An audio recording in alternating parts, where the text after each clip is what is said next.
Hello guys, Tanashvi this side.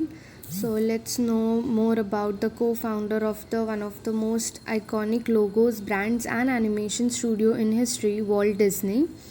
So Walt's father was a heavily abusive figure to both Walt and his family, and the financial pressure of trying to survive were a constant worry and burden on Walt and his family. Eventually, Walt would grow sick of his father's abuse and would leave to join the war effort of World War I, lying about his age in the process. Years down the line, Walt would miss his father's funeral, prioritizing a business trip over it, signifying the lack of care and forgiveness he had for his father's action. Rather than this, Disney's first animation studio was a failure also.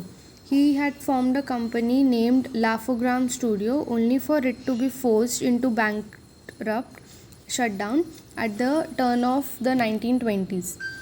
This was when Disney had set out on the road to travel to Los Angeles to attempt to over, but with little money to his name on his travels, this would prove difficult.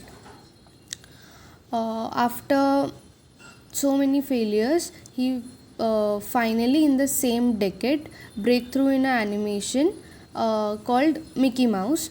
However, it would take over 300 rejections of funding for his concept before someone would agree to the idea of funding his concept for the now legendary character.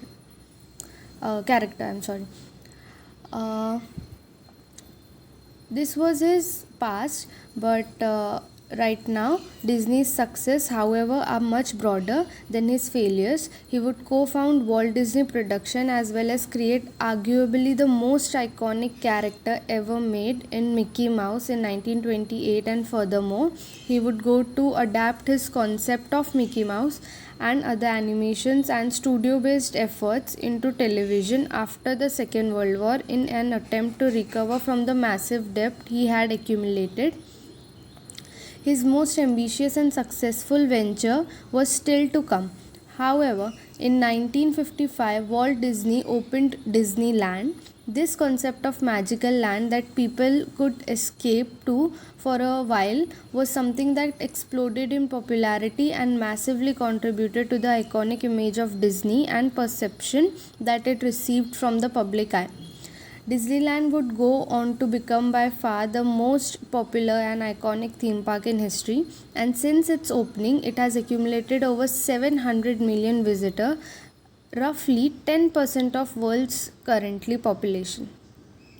So the key lessons that we get to know was bad situations are never forever, and learn to adapt and then overcome those situations.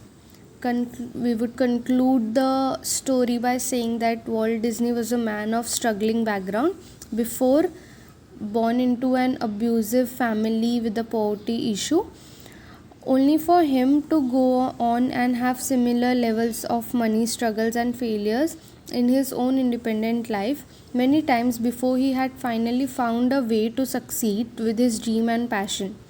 His story is one of the incredible inspiration to show how a man can create the most iconic brand and character the world has ever seen, despite coming from such a troubled childhood.